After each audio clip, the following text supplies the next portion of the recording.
Que la paix soit sur vous toutes et tous. D'abord commencer en écho à ce qu'a dit un orateur précédent. Vous êtes belle.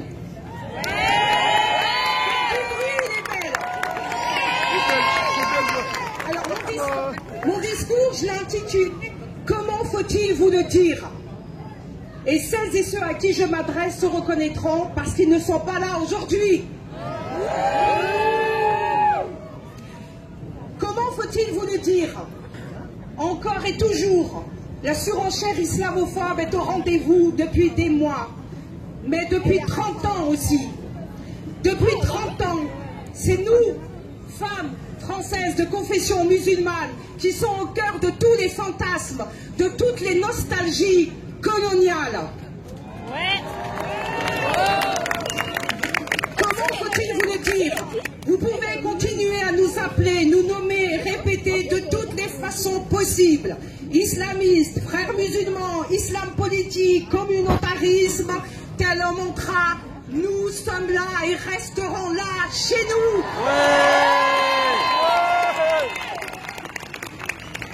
Chez nous, pour dénoncer, nous engager, revendiquer avec toutes les personnes de bonne volonté qui croient au ciel ou qui n'y croient pas, des droits égaux, le respect. Nous ne nous tairons pas, nous ne cacherons pas, nous ne raserons pas les murs, nous continuerons. Nous continuerons à nous mobiliser et à vous mettre face à vos atermoiements, à vos reculades, à vos renoncements. Nous ne sommes pas dupes, comment faut-il vous le dire? Cette libération de la parole islamophobe n'est pas fortuite, n'est pas un hasard, n'est pas une coïncidence. Elle est construite, elle est orchestrée depuis plus de 30 ans maintenant. La déferlante islamophobe à laquelle nous assistons depuis des semaines, qui a au cœur et en son centre le sort des femmes musulmanes qui portent un foulard. N'est pas fortuite, comment faut-il vous le dire? Ne nous libérez pas, nous nous en chargeons.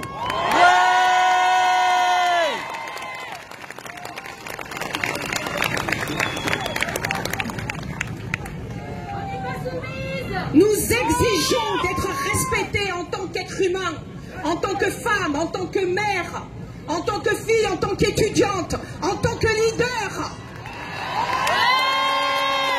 Nous sommes chez nous et nous resterons tels que nous sommes, tels qui nous sommes, dignes, y compris avec nos foulards, avec nos barbes, avec ou sans moustache,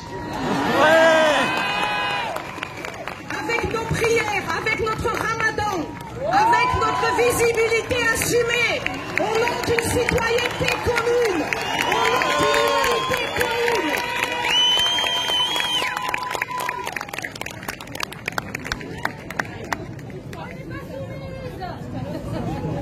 Arrêtez de mobiliser des arguments pseudo-républicains, pseudo-laïques, pseudo-féministes. La République, nous connaissons, merci, surtout celle du mépris colonial, raciste et patriarcal. La laïcité, nous connaissons, merci. Nous voulons l'application égalitaire de la loi de 1905. La laïcité dévoyée, détournée contre les musulmans et surtout les musulmanes. L'égalité homme-femme, nous connaissons, merci. Laissez-nous nous libérer par nous-mêmes. Avec toutes les femmes, voilées ou pas voilées, solidaires et fraternelles, de nous et de notre combat.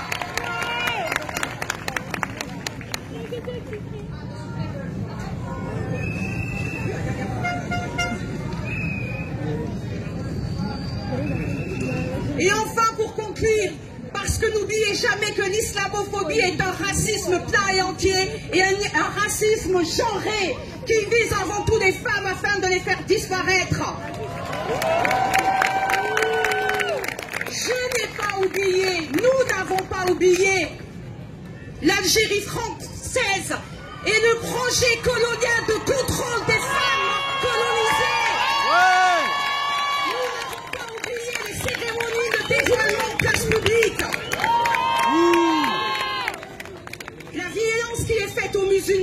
musulmans de notre pays est faite à chacun et à chacune d'entre nous. Nous n'en sommes plus à demander, à quémander. Nous exigeons d'être respectés.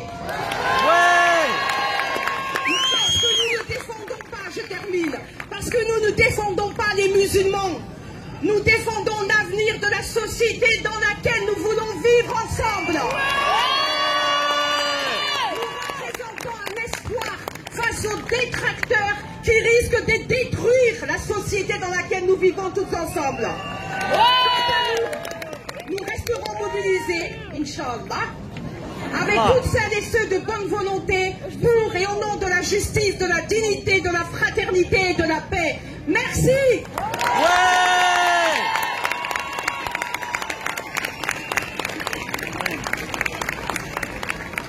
Donc là, je passe la parole à un imam connu, surconnu dans le web, sur les réseaux sociaux.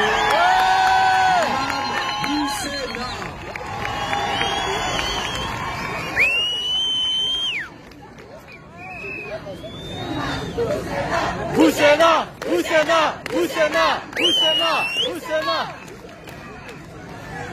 Bismillahirrahmanirrahim. Assalamu alaikum wa rahmatullahi wa barakatuh. Bonjour à toutes et à tous. C'est donc au tour de l'islamiste barbu de prendre la parole. Plus sérieusement, très heureux, voire très ému d'être avec vous pour cette marche historique. Il y a des événements comme ceux-ci, des événements comme cette marche, des événements historiques qui marquent l'existence d'un être humain. Et je suis très fier d'être avec vous aujourd'hui pour dire stop à l'islamophobie.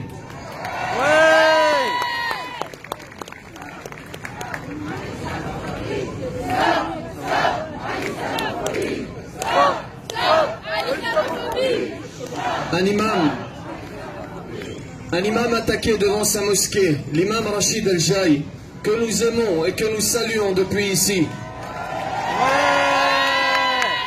Une maman humiliée devant son enfant, d'interminables débats, de pathétiques et interminables débats à propos du voile, une mosquée attaquée, des fidèles blessés. Il était plus que nécessaire de se réunir aujourd'hui et nous sommes tous fiers les uns des autres de nous être rassemblés ici. Chers citoyens, je n'aime pas le dualisme, je n'aime pas le manichéisme. Mais aujourd'hui, les choses sont claires. Il y a deux futurs possibles.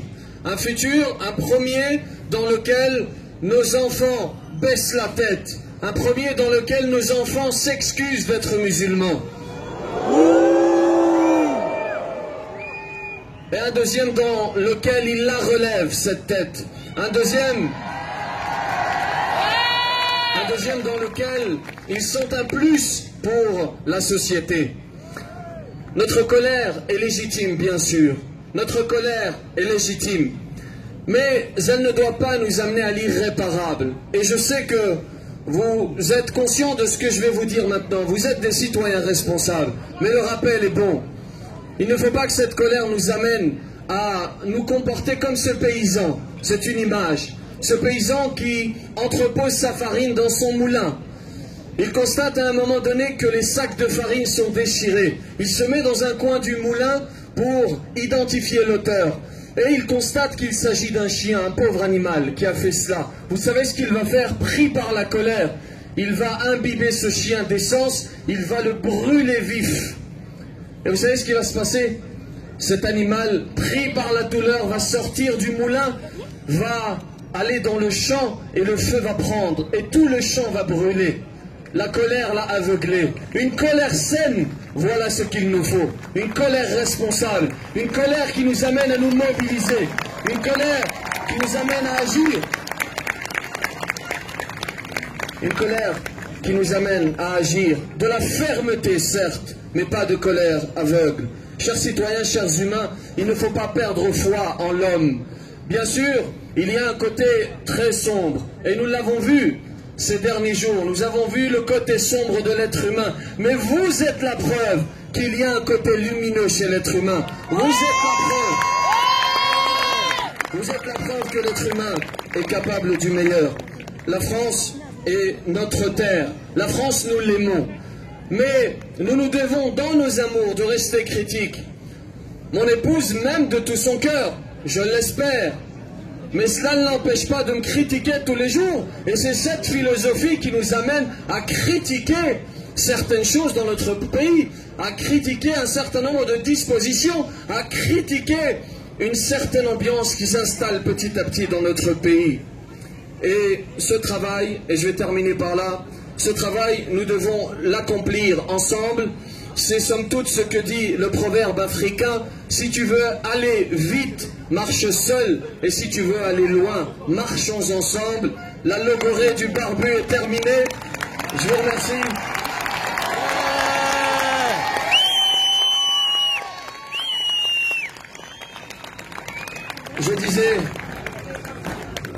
Je disais, la logorrhée du barbu est terminée. Merci pour votre attention. Que la paix soit sur vous.